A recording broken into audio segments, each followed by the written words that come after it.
have an Audi-based V16. In the course of 1 week, just at one Starbucks chain, they create enough waste in cups and lids and napkins that I could build a car body out of it that would be structural and actually work. Crank up the music, have some absinthe, and go crazy! Maybe I should just build a psychotic Can-Am hot rod to no rules, just what I want to be the ultimate psycho street machine. All of Hollywood, including the people, are fake. They literally make a living off of being fake. So you can imagine how much advice I want to take from them.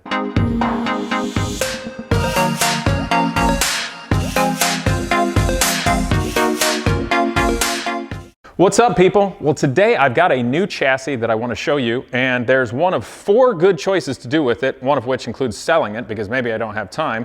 So let's discuss that. It's really cool. But obviously here's the King Zero. It's back in the workspace and I'm looking forward to working on it now the F1 hot rod is gone.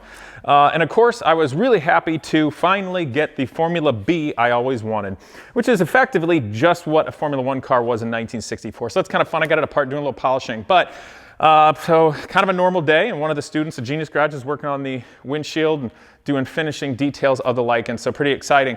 But here is the actual chassis I got for you guys to see. It is an RCR, or Race Car Replicas, SLC chassis. It's pretty exciting, and I will tell you guys, and I hope you forgive me, I in fact sold the Jabberwock project. There was a gentleman that approached me that wanted to buy the Viper engine with the Porsche transaxle. And I said, calm down, dude. I don't think I want to sell that. I want to do the project. But in weighing it, the reason I got rid of it, it was for simple business. And it comes down to time and money, more time. And for that project, the many thousands of hours that would have to go into it to build it right, frankly, didn't make sense for my life with everything I've got going on. So it was an opportunity to sell the other gentleman the stuff he needs, get him his dreams. But when I sold the body and the chassis, a gentleman just wanted the body. And I said, I'm not going to sell that body without the chassis that was built for it as well. So he goes, well, I'll give you a part trade. And I'm like, okay, what are you thinking? So he gave me some money and this, which is a dirty chassis and also a project. But it's different than what I had, and it opened up the possibilities of doing a few things. Now, this particular car is one that I completely doubt ever was having an SLC body on it from Race Car Replicas originally. This one apparently has come from one of the movies, could have been Need for Speed or whatever, where they need it as a stunt car / camera car, etc. And I can see that because, one, a lot of this was painted rattle can black, which if you come and look at it a little more carefully, I can literally just chip away easily with my finger, but just a flatter satin black. And typically you'll do that when you throw a movie prop together just for the sake of a movie, because you don't want to see shiny metal where it's not and make it look like it's obviously fake in a movie. Which, by the way, I have to tell you, all of Hollywood, including the people, are fake. They literally make a living off of being fake. So you can imagine how much advice I want to take from them. But anyway, sometimes we get cool leftovers from when they spend too much money, and that's what this is. Something else that realizes it's from the movies and makes it cool. So here's a cable shifter in it, which goes to 2 cables right back here, which I can probably demonstrate for you. And this is made to bolt up to a Porsche transaxle, so it can be a mid-engine car. And the transaxle would be back here, obviously. But beside it is this lever, which is not a handbrake per se, unless you put something here for the release, but it's hydraulic. It goes to a braking master cylinder and ties in with a T to one of the reservoirs up there for the brakes. But I looked at it, I'm like, gee, I wonder how they plumbed that into the rear brake calipers. Now, if you come here and take a look, this is pretty interesting. Let's look inside the wheel here. There are actually 2 hydraulic brake calipers, both very nice ones. They're 4-piston. Yeah, they're nice, real racy stuff. But one of the calipers on both of the rear wheels is specifically for the full braking system of the car, the rear brakes and the front brakes, which you can adjust the balance of with the bias bar. Now, cameraman, I know you guys, sorry, cameraman's doing the best job he can. But down here, it's got 3 very nice racing pedals. Here, they're Tilton brake pedals. They mount from the floor. I love these. And this has a balance bar. So by screwing this in or out, the brake pedal itself pushes differently upon the front or the rear and adjusting its bias of pressure to each. And that's how you adjust the braking balance of a car. And you can even do it on the fly if you put a knob on the dashboard, which, for instance, this race car up here has that, the one of Genius Garages. So that's really neat. And then the other caliper is just this momentary for the handbrake. So if you build this into a car and keep that handbrake, you can come ripping into a corner, whoosh, pitch that thing sideways like a sprint car, and then just carry a drift nicely through. Whereas something like my Dodge Viper does not have that, and the parking brake that's cable operated, it's not really up to the task of just locking up the rears to pitch it sideways like a sprint car in the dirt and then drift through. So while this has the power to drift or to power slide, this could have the power to drift or power slide, but it also has the ability to work the rear brakes only, kind of like a rally car. So that's pretty neat. But very nice chassis they built. It's dirty. It's been sitting around in a barn. It got used. It's got the fuel bladder. It's got the radiator tubes going up to this very nice Fluidyne radiator. Very, very nice with the fans. The master cylinders are all good. The reservoirs are shot. It's got a nice steering rack here. It's got an electronic steering assist, which I already cut myself. By the way, foil, even though it's really basically like paper, it's also like little razor blades. Anyway, you could keep the electronic steering assist to make it easier, or just get rid of it and put your steering wherever you want it to be. But you'll also notice from that company up at RCR, it's very modular, very nice. They have these billet aluminum A-arms, which are really nice, you know. This has got compression and rebound adjustable QA1 shocks the whole way around. The rear of this car actually has inboard shocks up here that are operated via a push rod to the lower A-arm to this bell crank. So that's pretty neat. That's very racy stuff. You'll see that on Indy cars and F1 cars and all that jazz, and rarely on a car that could be for street or full-bodied, unless it's a full race car. Now, the other thing I'll mention to you guys is the real Lykan Hypersport over in Dubai has got suspension very similar to this because it was based off the Roof CTR3. Obviously, Genius Garage is building a very nice one over here on Porsche Mechanicals. So just kind of wanted to point that out. But this chassis really does, it transcends and goes far beyond what we know as the kit car or home builder world. It's a very, very nice chassis, modular. It's easy to modify. It's easy to bolt roll cages to and all that jazz, and generally really good stuff all around. And of course it's dirty, but you can clean it up easy. And it's got a lot of the things you need. It's got motor mounts, it's got all the suspension, it's got brakes. The tires and wheels are kind of skanky, but you know, you could use them for something. So what can you do with it? Well, first thing is there's two categories. You keep it or you sell it. Now, if I sold it, I definitely think somebody would want it, and I'd get all my money out of it, and everything would be good, and I'd have more real estate in the shop, which not only is really useful, sometimes just makes you feel good. Go away. But it's kind of a special chassis to be able to have, and this is an opportunity to build something because, you know, race car replicas gives you full kits. You can't just buy a chassis from them. And that's okay, that's what their business is. But in this circumstance, I have an interesting opportunity. So, and you guys will notice at my shop, I've sold a few things. I sold my sandrail, I sold my Porsche 944, I sold that Porsche 911 slope nose, the cheapest one in the country, actually to a past student. He's very happy, I'm glad for him. Sometimes you don't want to just make money on everything. Just you know, let somebody else have a nice go. To make room, because I wanted to, now that the F1 hot rod is done, I wanted to finish working on the Zero, or at least finish the coach building part of the body so I can prime it and it won't corrode and it can sit until I'm ready or want to work on it again. And then obviously some of the street cars. And that also gives me time to be able to better mentor with Genius Garage when we're doing the Daytona prototype, Lotus Exosphere, or the sprint car, etc. And then I was also excited, of course, to get the Formula B, which is not a massive project, and it's just something kind of cathartic to work on. So let's get to it. What do you do with this thing? Okay, two-seat, mid-engine, front radiator, about 75 inches wide at the outside part of the wheels, has about 106-inch wheelbase.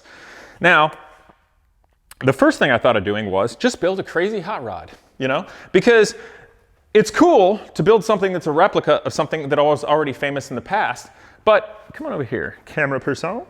But it's also cool to just build your own dream, you know, come up with a concept and do it and build a car. My Omega car was to be highly fuel efficient, fast, and represent a number of sustainably recyclable manufacturing techniques. So with this, maybe I should just build a psychotic Can-Am hot rod to no rules, just what I want to be the ultimate psycho street machine. And that'd be a lot of fun. I can use whatever materials I want, put it together just for the sake of intellectual curiosity.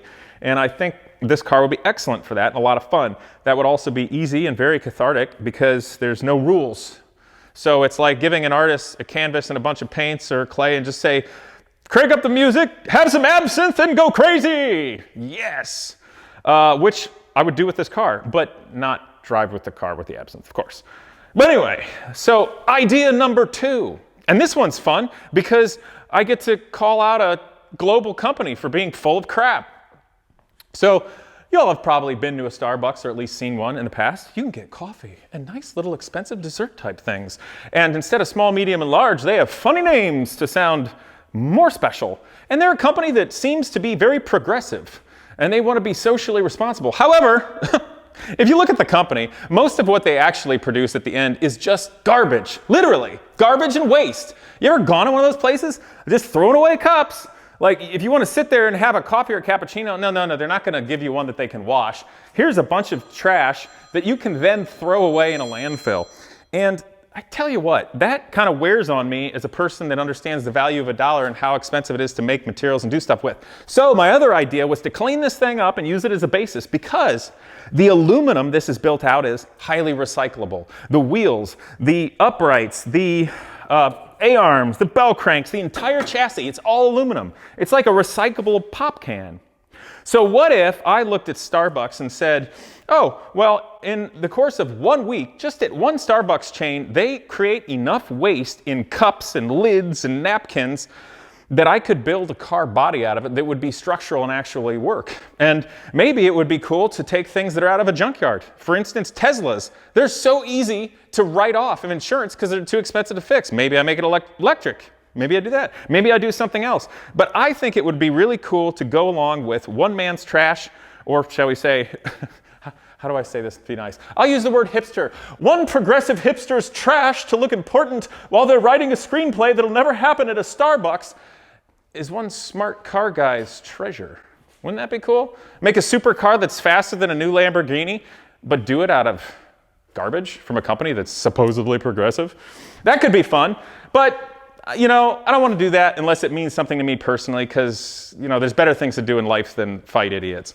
Now, the last idea, and this is a really fun one, is with the King Zero, you guys are going to like this. We don't have to go all the way over. But the King Zero is actually between 8 and 9% larger in scale than the original Stratos Zero, of which it was inspired by. And the reason I did that is because the wheelbase, how far it is from the front axle line to the rear axle line, as well as the track width, once I put on the Gotti wheels from a Porsche 911 on the Boxster chassis, is perfectly in scale of scaling up to 8 to 9%. And that also allowed me to put a V12 engine from a BMW in it instead of the anemic 4-cylinder Lancia Fulvia, the original, hence King Zero. So it's my own creation. But, so think of it the same thing with this. We got a mid-engine car, very cool.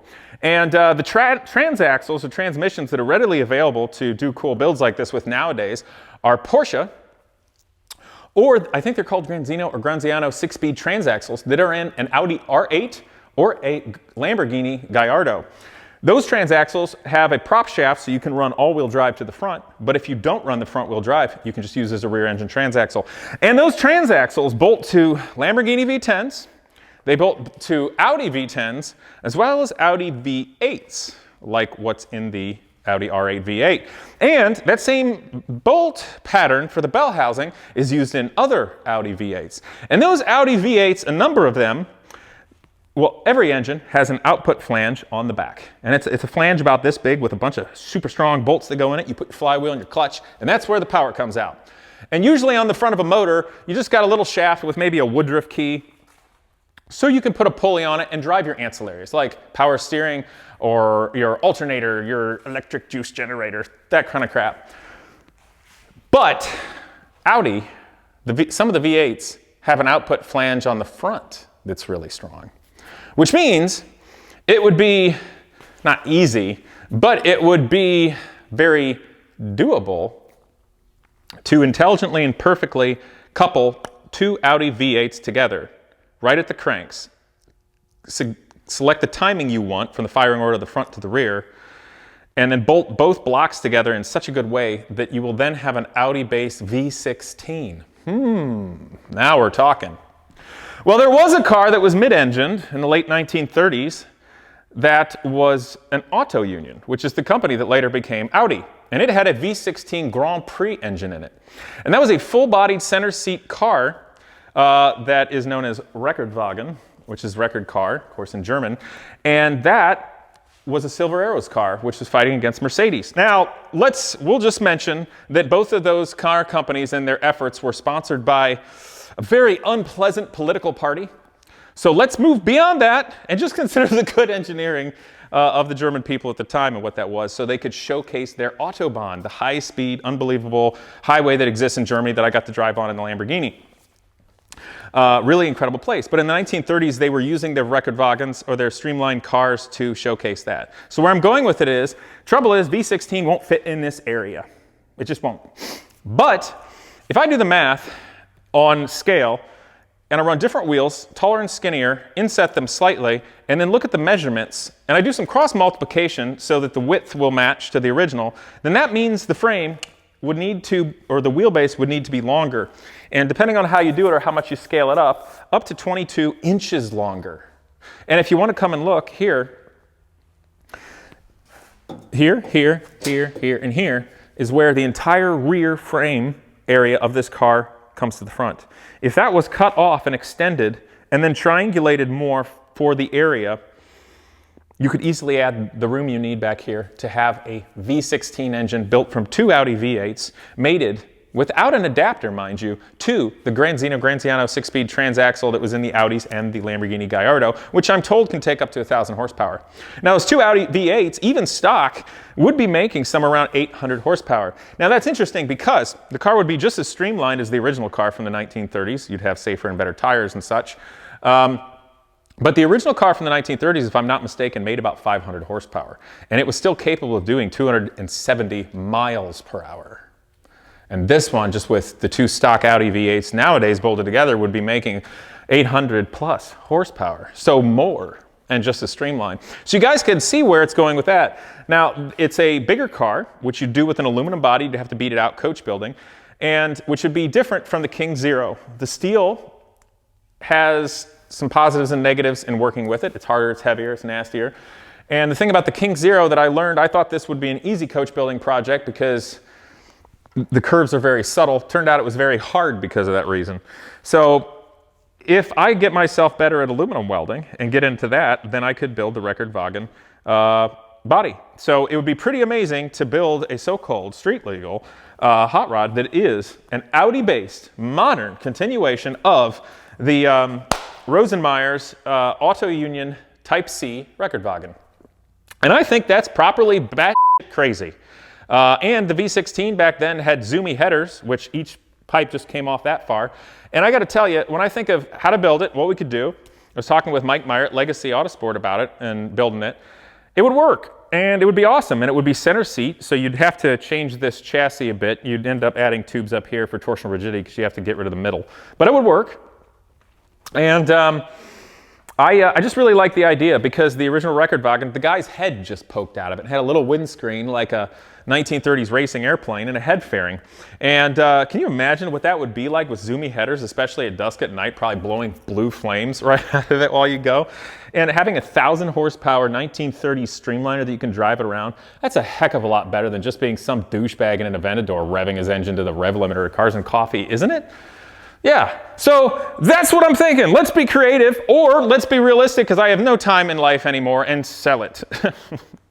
So anyway, guys, I kind of just wanted to show you that. It's a really neat piece. I'm impressed by what RCR had done with making something modular and all that. Obviously, it's a nice chassis, but it needs work, but it's solid and good. It just needs to be cleaned up, and it's a heck of a place to start. But I just want to show you that, guys. So comment below if you got any ideas or what you'd like to see. Should we take the trash and stick it up their ass with Starbucks? Should we just build a crazy hot rod and do whatever the heck we feel like it, like crazy 19th century artists drinking absinthe in France? Or should we build the continuation of the Auto Union Type C Streamliner Recordwagen just because we can? This is bolt 2 V8s together and have some fun. I don't know. In any case, I hope you guys like this and that you'll subscribe or don't subscribe. Maybe you should unsubscribe and troll. And that's cool because either way, it's all going to work out in the end. See you guys next time.